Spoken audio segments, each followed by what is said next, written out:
Dean Miles, good to see you. Brilliant Miller, it is good to be seen. I could have gone missing. That's going to tie into my story today. I appreciate that. Okay, Dean, today, icebreaker question. Here's the question. Now, this is what I would call a little bit more of an advanced question, a situational question, probably not one right out of the gates at a cocktail party or in line at buffet, right? So, Yes. Nevertheless, here's a question that can help us get to know others deeply, quickly. Tell me a story about your life that's made you who you are. Or, tell me a story from your life. Tell me a story from your life about something that's made you who you are. Yeah. You know, what makes those good, because you and I are in a lot of situations where we get asked questions like this. Most of these I have some level of I know where to go. That one, I felt myself lock up. And I think that's kind of what you're looking for. I mean, you've said several times around these questions, I mean, you're really trying to get that introspection, something a little bit deeper. That's a good one. And it seems so obvious. But if you're looking to break the ice, it's a good question. Yeah. It's a good question. Again, like many of these icebreaker questions, as important as the answer itself is how someone answers the question. Are they guarded? Are they open? Do they blab on and on, with no real thought for who is listening, right? This kind of thing. But at any rate, we all have these, right, life-changing moments. Okay, Dean, tell me, what is giving you life this week? A strangest thing. I lost my driver's license. Can you remember? Have you ever lost a driver's license? I left one in an Uber once. I left my wallet in an Uber. Yes. I think in my 56 years of life, I think I have lost a wallet. But I've never just lost a driver's license. Now, everyone knows, listen to the podcast, I was in Palm Springs, flew home. So I clearly had my driver's license because I went through TSA. And I've got a routine, Brilliant. I mean, this gray hair means I can lose things. So I put it right back where it's supposed to go. I take that on my phone and I put it in my right side of my backpack. That's what I do. And I go through security. I then retrieve those things and they go in their appropriate pockets. Wallet goes on the right, wallet goes on the left. Phone on the right, wallet on the left. Yeah.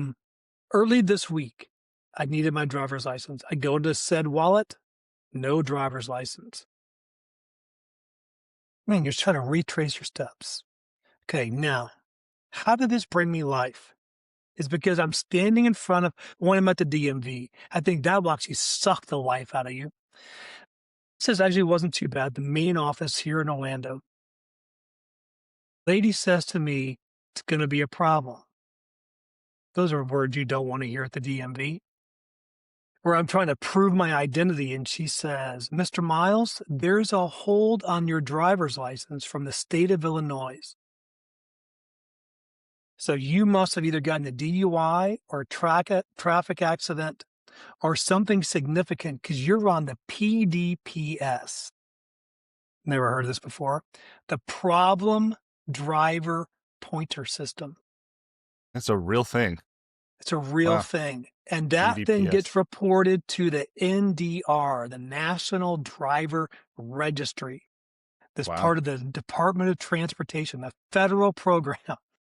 And she said, you will not be able to get a license in any state until you handle what happened with you in Illinois. Okay, now I'm dying. What happened in Illinois, Dean? Well, what I found is this idea, something happened to me when your identity is taken. And there's something that's survival in you where I just felt a whole new gear kick in, not angry, not upset, but almost like my paying attention just got deeper to everything this lady was saying. And at the same time, slightly freaking out. Wait, what? Like, I've never lived there. I've never had a driver's license there, and I probably haven't been in the state in 30 years. Yeah, and I would imagine in that moment, you're probably also wondering, like, is there a larger identity theft thing going on here? Yes. Like, And how so does some this of those things came to my mind. So my wife and I did that 23andMe probably okay. some 4 or 5 years ago. Now, I think there's all kinds of people that would judge me for even doing that. They then went into bankruptcy. I think they let their IT departments kinda just vacated them.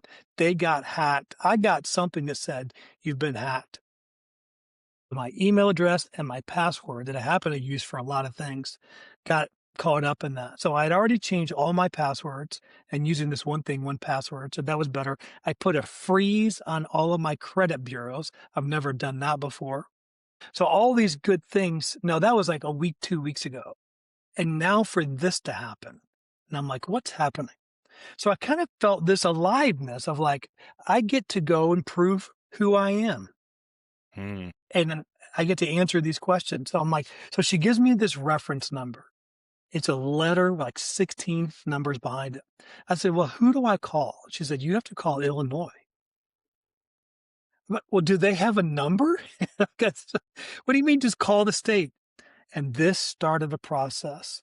Called a number, talked to driver's license people that says, oh, there was an accident in Pensacola. That's where this is coming from. You need to call accidents.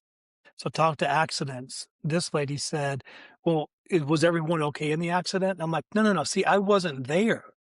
She's like, well, how did you become aware of it? And I'm like, well, because the last lady I just told me, this thing keeps building. She said, well, that sounds like identity fraud. You need to talk to fraud.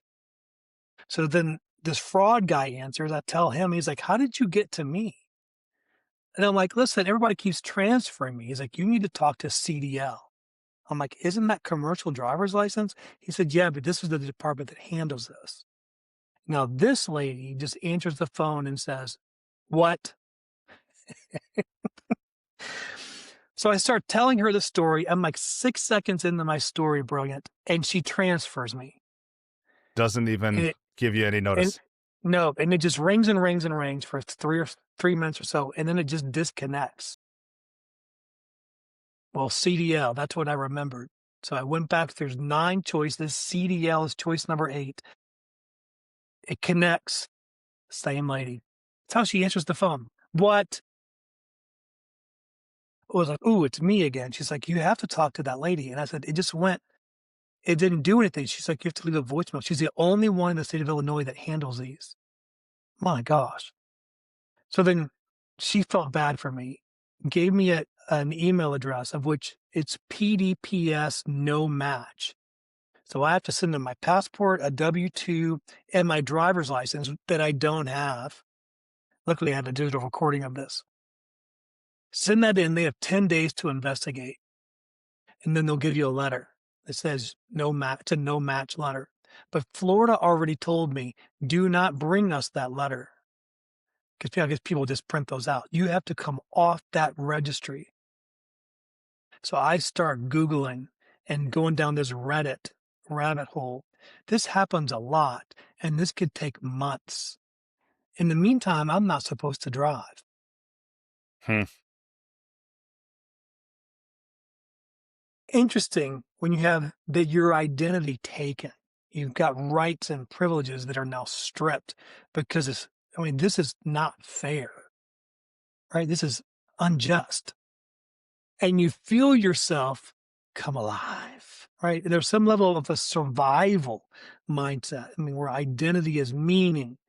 It creates this energy. My own ownership and agency has been questioned. Interesting response to this whole process. So now let me tell you one more side of this story. Now I've emptied out my wallet several times, fanning it out, credit cards, insurance cards, things like that. Here in Celebration, Florida, there's a tavern. It's like a Boston tavern, old town tavern. They have really good How's their chili. I was gonna ask about the cheeseburger. The cheeseburgers are okay. Their clam chowder, because it's a Boston themed bar. Clam chowder is amazing. Fish and chips, probably my top 5. And I've traveled the world and had fish and chips. But they have chili on Saturdays. So good, brilliant.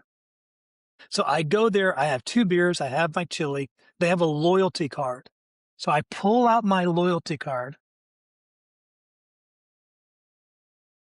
and my credit card. Joe's the bartender. He then comes back and throws this to me. My Florida driver's license. And I was like, "Joe." And of course, at this point, everyone's heard my story, and I mean, a miracle just happened. And he's like, "It was stuck to the back of your loyalty card." Oh my goodness. So, Crazy. well, you still have all that fur on this, right? Because you've got this Yes, DPDS exactly right. thing and somebody wants you to So come off the that still has registry. to be fixed. But some of the immediacy of these, because without that driver's license, I can't rent a car. So I'm going to Salt Lake this next week. I'm gonna have to Uber everywhere.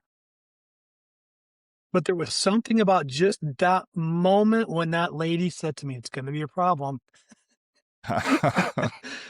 Were you I mean, I've seen it. I know you've traveled quite a bit. I mean, I think I see humanity at its worst at airports when something happens, something's been Yeah, delayed or whatever else, and you see grown men and grown women just lose their minds at this hourly employee. So the work at the DMV, I mean, God bless their souls. That can't be easy because they just work in the machine, right? They didn't create this machine. And so just staying calm and kind in that moment to this person who was just unconvinced that I wasn't in Illinois and that I'm a problem driver. right. Well, I mean, yeah. How would they know, right? Yes, well, I mean, I just kind of found every time I've watched that show, Cops, what does every person say? It wasn't I'm me. innocent. Yeah, You got I'm the wrong innocent. guy. And I heard myself saying all of these same words. Yeah, it was pretty exciting. And that was just on Friday. So it was pretty exciting. Yeah, Friday the Goodness. 13th at that.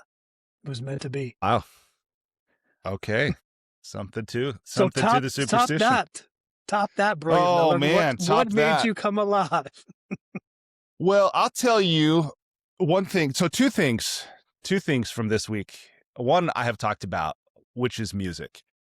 And my vocal coach gave me this assignment to write my wife a song for Valentine's Day, for that to be the gift.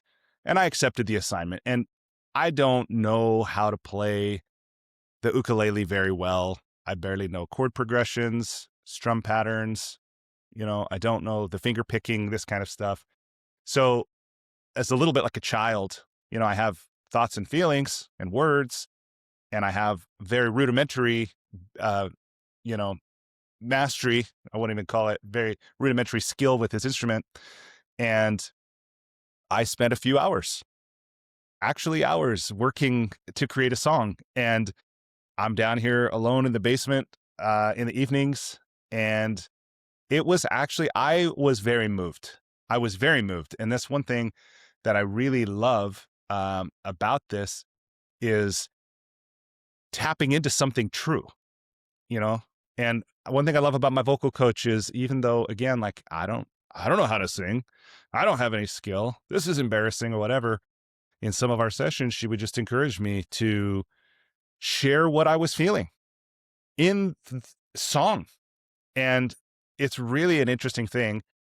But to write that song, to have the experience of being moved to the point of tears, and then, by the way, I worked with my 12-year-old daughter, talking to her before bed, sharing with her, Wow. this is what I'm working on for mom. She starts giving her suggestions. So now we're songwriting together. And she gave me some suggestions that I used in the lyrics. And that was really fun to have that memory, that experience and that memory. And then last night, being Valentine's Day, I performed it for my wife for the first time. And it was really a special thing for me. And I think it was special for her too. But I'm really grateful. I'm really grateful for that experience. I mean, it really is incredible. I can't wait for the soundtrack, your first cut to be released on Spotify and Apple and wherever you would find your music near you. It's gonna be very exciting when this is released. The tour. Yes, it's fun. After dinner, front room. That's Yeah, that's the house exactly right. tour. Well, this is has been a topic for me this last week, and even just Saturday, I was talking with a client who no, it was no, yesterday. Scratch all that. It was last Sunday, and I talked to this person again this morning. Is it Tim? Tim Falway, I think is his name, who wrote the book The Inner Game of Tennis in Oh yeah, it's 1974. Galway. Scott Galway, Galway. isn't it? I thought it was It Scott Galway. I think it Now, is Scott. No, now I'm it's gonna look gotta it be up. Tim. I'm Yeah, gonna I look it like up. this. Please look it up. Okay, who Come on. wrote We have a The dollar Inner bet. Game of Tennis? Is it Tim or Scott? Tim or Scott? Come on, Tim. Tim. Tim Galway. You are right. Yes. Yep. Okay. Anything for a dollar. So Tim Felway, amazing book. I think I've told you maybe one of the top 5 books I've read in the last 10 years. Talks about self one and self two. Self one is the critic. Self two is the doer. And Tim, just through decades of tennis coaching, these are his labels and what he has seen in his clients that he coaches on in the game of tennis. He can see it. And since I've read that book, I can see it in the Olympics. I can see it in athletes. I can see it in high pressure CEOs when they go from self two, the doer, to self one, the critic. And I mean, the wheels come off quick. One of my clients is a senior at MIT, taking GMAT to go to grad school. Has scored a 685. Not bad, right? Puts you in the 99th percentile. But he knows there's more in there. So we talked about this self one, self two, and Tim makes a really good, strong argument of you can't quiet self one. You have to give self one something to focus on. While self one's focused, the critic is focusing on something narrow and specific. Self two can just do. So this client retook and he scored a 755, which is in the 100th percentile. Absolutely incredible. So now let's go back to you, the musician. When you were both writing, practicing, and then performing, did you feel self one, the critic, along the way? Um, and then how did you make the space for self two, the doer, to perform? So no, I did not experience the critic, right? And there's a whole aspect of this about the flow state, right? And about the thinking, the conscious self kind of disappearing, time dilation. The skill is pretty commensurate with the challenge, right? It's not too hard and it's frustrating and I want to give up. It's not so easy that it's boring. Like there's all these things, right? Right, And so when I find that I'm able to drop in or be absorbed in the activity without the judgment, um, that is one of my favorite experiences in all of life. And that was my experience in all of those. I mean, there were moments like it's almost like going to the optometrist and the frame shifts a little bit, and it's for a moment yeah, there's a critic and so forth. But when I could allow myself to be unself-conscious, to be playful, to explore, right, to create, to have right. fun, that was it. And man, uh, it's just magic. Well, you've I got love that. muscle memory, brilliant, that you built there. I mean, even just in the game of golf is just a super test of control of self one and self two. I'm example exhibit A. When I go to a Top Golf, I can hit the back fence, no problem, no problem. I've played golf with you. Put me on that tee box. I'm just trying to hit past the ladies' tee, right? Because self one is alive when I'm actually on a golf course. Don't embarrass yourself. All the brilliant friends are looking at you. Don't hit into the water. Don't hit the sand trap because you know we don't play the sand traps, right? All of these critics, all the critic voices in my head, and it gets in the way of the performer. This hasn't always been you, right? I mean, what have you learned over your time period as your beard has gotten longer, of what do you do with that critic? I mean, I know you trust in that flow state, but you're normal. What do you do when that voice comes? Well, one thing that I have played with, um, and this was I'm trying to think of who the most recent person that I interviewed was. I want to look this up. I know his name was Steve. I interviewed him for my podcast, and he writes about cognitive behavioral therapy. I'm going to look this up if I can. Well, the thing, without getting too bogged down in this, is this thing about giving a name to it, right? About Mm, recognizing it as something other than yourself, right? yeah. At most allowing it to, perhaps allowing it to be an aspect of yourself. I was like, okay, it's a part of me, and there's many parts of me, and so for me, one of the things that I've been playing with, actually, and I'm gonna grab this because I've taped it up in my workspace over here.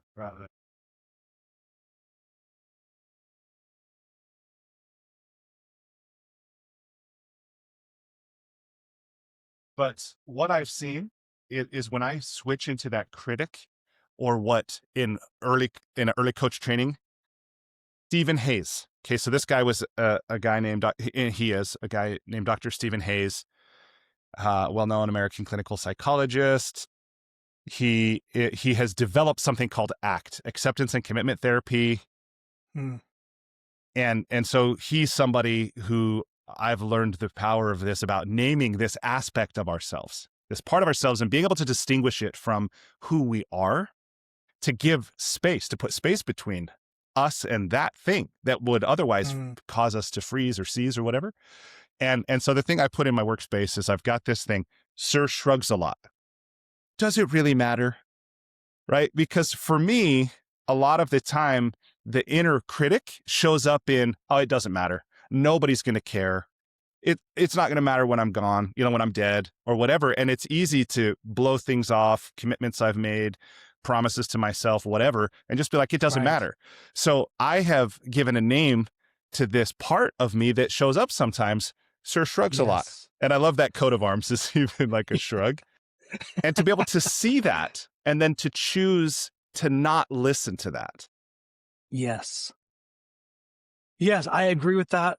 Cynthia Darst has been a long-time friend of mine. She's one of the original ICF creative founders, International Coach Federation. She was one of the first MCCs. She's from Kentucky, fiery redhead that lives in LA. And her and her husband David have lived in LA for decades. But she has this thing called your inside team. She has you identify all of those voices, right? The non-psychotic voices.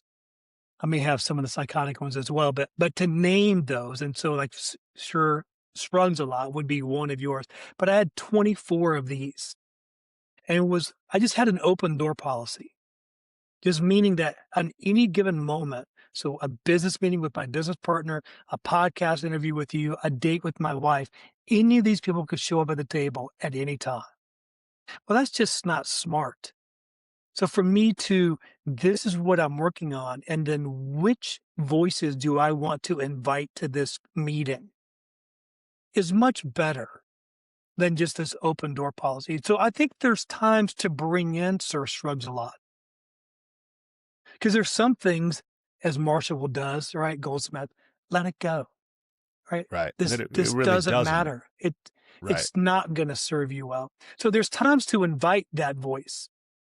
But there's equally as wise, there's times where that voice should not be allowed. And so Cynthia taught me this. You could actually say to it, and I find the most power in that, is to tell them, hey, you're not invited today to this, to what I'm doing right now. Yeah. So Yeah. feel And this, free. by the Yeah, go way, ahead. I'm thinking of Richard Schwartz with Internal Family Systems, right? Mm, And he's written this book called No Bad Parts, talking about the fact that all of these things have there's an adaptive benefit to them, or they've shown up for a reason, to serve us, to protect us, Yes. Yes. right? So it's not like these are deficiencies and flaws and we need to, do our best to cut them out or ignore them, but instead to honor them. So to thank them. And like you're saying, okay, it's not an open door policy. So there might be an acknowledgement and a gratitude. Hey, thank you. However, I'm going to take it. I got it. I got it from here. And I love, Yeah. Tony Robbins talked about this in a program I attended once, which I really loved the way he said it. I thought it was quite profound when he said, talking about these parts of us that show up and want to, make decisions and even control our life. And he said, the part of you that's wounded will always be wounded. It just can't be in charge anymore. It's like, whoa. That's so good. It's so good, and I almost got goosebumps. I mean, I didn't, but almost. This idea of it needs to be honored, acknowledged, and respected. It's been interesting over the years where I've put people in a position to rank something. So 4 major perspective buckets. It's possible, it's impossible, I'm doing my best, I'm exhausted. Anything on your calendar at any given moment, you tend to put it in one of those 4 buckets as your major perspective of how you see it. And so I'll ask an individual, or it's even a lot of fun is to take 25 to, I think I've done so with 200 people in in a massive conference room. And I had each corner labeled. So I asked them, which one is the best perspective? As you can imagine, most go to possible. And then it kind of fans out from there. And then there's arguments of which of those last 3 should be second to fourth. And then they all have this aha that each one of them serve a great purpose. When you look at Elon Musk, and this is a known thing that he will do, especially in the early days of SpaceX, first time around the engineer table, he only wanted to hear ideas that are currently impossible. Because in that, there may be a chance we could deconstruct it and make it possible. But there are times you are exhausted. And what can you learn from that? And what does the system need in that? There are times you're doing your best. That needs to be honored and respected. Now, it's wise to then choose what perspective serves me best in this specific moment. But we rank these things and we think it's wrong or bad that I feel exhausted or that feels impossible. And we miss out on the wisdom and the information that that perspective can bring to us. I like this Yeah. a lot. Yeah. Yeah. There's definitely, as we know, there's power in awareness, right? And there's power in choice, right? And what's behind this too is, again, what do you want and what are you Mm, committed to? So, like, what's the longer term plan? What is this thing? I know I'm speaking abstractly here, but so much of this goes beyond the immediate circumstance or concern to things even as big as, if whether we're aware of it or not, what is my life about? What do I value? Why am I here right now on right. this team, in this project, working for this company, like whatever? And obviously, if we're in that space all the time, we can burn ourselves out, but there are definitely times to have that perspective taking. And the answer to those questions will reach back into the present and help inform what's the awareness we bring to the voices that are showing up? Which ones are we choosing to honor right in that moment? Anyway, it was a little bit more conceptual, but No, it's part of really that good. shows up. It takes us full circle, brilliant. So take us back to your icebreaker question. What was Yeah. the icebreaker question? So it's tell me a story about something. Tell me about a time from your life about something that's made you who you are.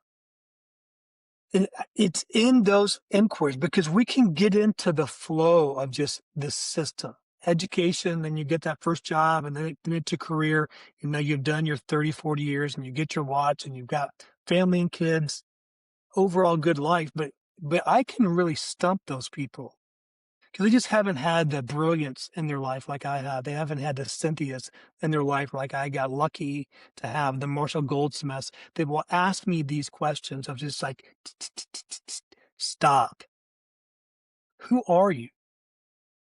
What's the big purpose of all this? And just make you sit with it. Because my mind can get lost. Like thinking about things that are infinite, thinking about things that are eternal. I try to think about that, and my mind, right, it just gets lost in like, "Man, I'm thirsty. I want some lemonade," and I move on. But to Yeah. actually sit with that, and it was Cynthia that helped me find that awe, adventure, and advocacy. That has given me such clarity to what my life has been, what I'm doing today, and most likely what I'll do tomorrow. So whether I'm alone or in a big crowd, whether it's physical, emotional, spiritual, intellectual, I can find things under those three big buckets that give me life, that give me purpose.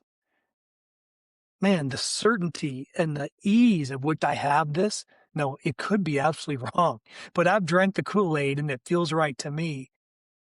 For those that are unable to answer that question, like you used a word earlier today, it's fuzzy, right? There's a lot of fuzz on it, and it can make it more challenging than what's necessary. Yeah. And by the way, I'll point out as well that there's a huge component of this that is what I would call self-authorship. That I Mm, don't know that peeled back the curtain on reality and tapped into the truth in the universe, right? And brought adventure and advocacy down from the mountaintop as a truth. But as yeah, instead, it yeah, maybe there's some version of that, but instead right. you declared it for yourself, Yes, right? And yes. then your Oh, that's life good. is now congruent with that. It's cohesive with something that you created or declared. And there's this powerful thing available with this act of authorship that is fundamentally a different way of living than simply moving away from pain or toward pleasure, right? Which is it's a simplification, but it is different to live with, a clarity of purpose or knowing what your values are and making decisions on that every day. And like you said, that's going to guide what you do tomorrow versus just kind of moving through life. Using some more language where it helps us in the nuances. My life, your life can still be complex, but I'll do my best to remove complicated, especially uninvited. If I invite complicated in, then that's just on me. Can I maintain my complexity without inviting complicated? And I like that that I insight love that too. of those 3 A's. It's still complex across all of my life, and it's tested, it feels like daily, those 3, but they've stood the test of time, but it's helped me remove complicated for sure, where That's I don't awesome. shrug nearly as often. Awesome. Well, what's the invitation that we'll leave people listening or watching with to support them in deepening or starting their own version of this for themselves? I have a thought. I haven't looked this up in a long time, but I'll put a link below and in our newsletter. But I think Cynthia has a book about the your inner team, or just do what Brilliant's version of the Sir Shrugged a Lot. Think about all those either excuses or motivators or inspiration. What if you could label those voices that both encourage you or discourage you, and just make your version of it. And with AI assistants, I think it'd be super cool, just Knights of the Round Table and have AI make all of your armors of all of your names. I think that'd be a cool way to start, of just start to label it. I love that. I love that. And even if it was one, like who's the maybe two, because you have the one that who's the one that when that one shows you up, trips you up, right? Yeah. Keeps you stuck, keeps you in indecision, rumination, disempowering patterns. Who is that one? And who is the one that if you listen to kind of your chief counsel, the angel on your right shoulder, so to speak, who is that one? And by the way, looking at what are they both ultimately urging you to an awareness of, right? We talked about that it's not like one is good and one is bad. There we go. What are these? Tell me about this. We'll have to look it up. The guy who wrote the podcast or the newsletter, Wait But Why, and he has a talk, and it was a TED talk that went viral, of about procrastination and why do we procrastinate. And even though we're rational human beings, this is the procrastination monkey. And this guy will show up like, yeah, yeah, Dean, you have a lot of work to do, but we could go outside and play 9 holes of golf because that would be amazing. And then you'll find yourself distracted.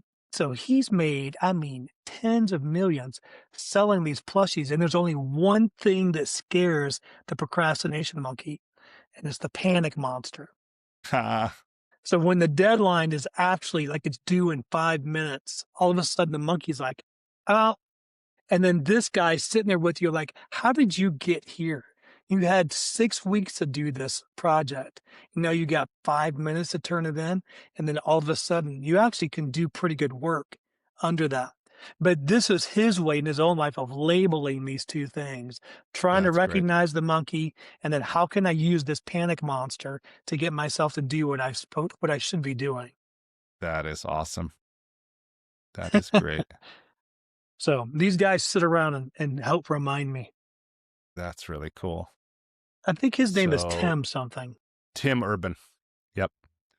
That's it. It's it's a Tim day. Tim Galway, Tim Urban.